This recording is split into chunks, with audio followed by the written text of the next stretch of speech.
ഏറ്റുമാനൂരിൽ തെരുവുനായുടെ ആക്രമണത്തിൽ 10 പേർക്ക് കടിയേറ്റു. ഏറ്റുമാനൂർ നഗരസഭാ പരിധിയിലെ വള്ളിക്കാട് മുഴുവനാക്കുന്ന ഭാഗത്താണ് വെള്ളിയാഴ്ച രാത്രിയിലും ശനിയാഴ്ച രാവിലെയുമായി കൊച്ചുകുട്ടികളും ഒരു വയോധികനുമടക്കം 10 പേർക്ക് കടിയേറ്റത്. വള്ളിക്കാട് ക്ലാമറ്റം, മുഴുവനാകുന്ന, മംഗളം, കുന്നുംപുറം, പുല്ലിയിളമല പ്രദേശങ്ങളിൽ തെരുവുനായ്ക്കളുടെ ശല്യം രൂക്ഷമാണെന്ന് നഗരസഭാ കൌൺസിലർമാരായ ബീന ഷാജി, തങ്കച്ചൻ കോണിക്കൽ എന്നിവർ പറഞ്ഞു.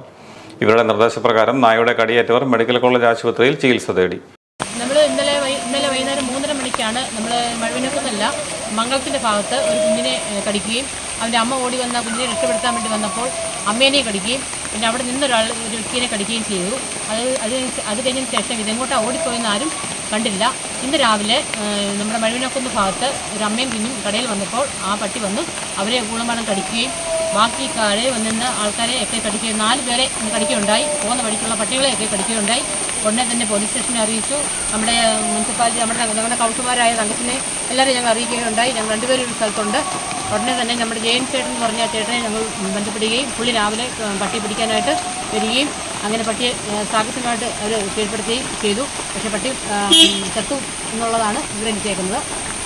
അങ്ങനെ ഇപ്പം പുള്ളി പട്ടീനെ നമ്മുടെ തിരുവല്ലയിൽ പോസ്റ്റ്മോർട്ടത്തിന് കൊണ്ടുപോകാൻ വേണ്ടി ഞങ്ങളെല്ലാം തയ്യാറെടുത്ത് വയ്ക്കുന്നു. അടുത്തുള്ള വീടുകളെല്ലാം പട്ടിക്കെല്ലാം വാക്സിനേഷൻ മൃഗാശുപത്രിയിൽ വന്ന് കൊടുക്കുന്നുണ്ട്. ഇന്നലെ വൈകുന്നേരം തൊട്ടാണ് പട്ടിയുടെ ശല്യം തുടങ്ങിയത്. വൈകിട്ട് ഇന്നലെ ഏറ്റുമാനൂരിൽ വന്ന ഒരു പെങ്കൊച്ചിനെ എൻ്റെ കാലയിലും കൈകാലും മുഖത്തും എല്ലാം കടിക്കുകയാണ്.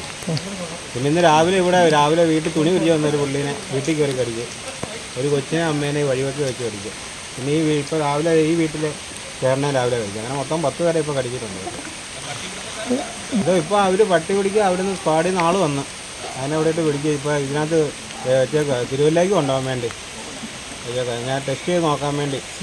നഗരസഭാ അധികൃതരെയും പോലീസിനും വിവരം അറിയിക്കുകയും തുടർന്ന് നായകളെ പിടിക്കുന്നതിൽ വൈദഗ്ധ്യമുള്ള ആളെ വിളിച്ചു വരുത്തി നായയെ പിടികൂടുകയും ചെയ്തു. ചത്ത നായയെ തിരുവല്ലയിലെ ലബോറട്ടറിയിൽ പരിശോധന നടത്തുന്നതിനായി കൊണ്ടുപോയി. കടിയേറ്റം സംശയിക്കുന്ന മറ്റു നായ്ക്കൾക്ക് പ്രതിരോധ കുത്തിവയ്പ് നൽകിയിട്ടുണ്ട്. ഏറ്റുമാനൂർ നഗരസഭാ പരിധിയിലെ ഒട്ടുമിക്ക പ്രദേശങ്ങളിലും തെരുവുനായ ശല്യം രൂക്ഷമായിട്ടും കാര്യമായ പ്രതിരോധ പ്രവർത്തനങ്ങൾക്ക് കഴിഞ്ഞിരുന്നില്ല. നഗരത്തിൽ പലയിടത്തും തെരുവുനായ ശല്യം രൂക്ഷവുമാണ്.